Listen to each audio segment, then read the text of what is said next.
আসসালামু আলাইকুম। আপনারা হয়তো ইতিমধ্যে জানতে পেরেছেন যে 28 এমপি প্রার্থী ওসমান হাদি ভাইকে সুচিকিৎসার জন্য সিঙ্গাপুর নেওয়া হবে।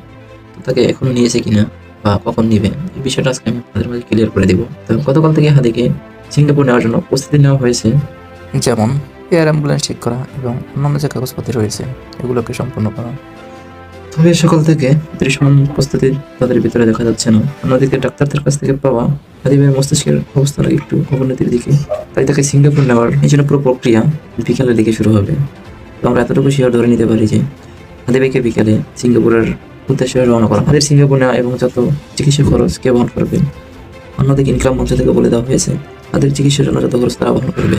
এর পাশাপাশি সরকারের পক্ষ থেকে এই নির্দেশনা দেওয়া হয়েছে যে হাদির যত খরচা এবং ব্যয় হবে সম্পূর্ণ সরকারের পক্ষ থেকে বহন করা হবে।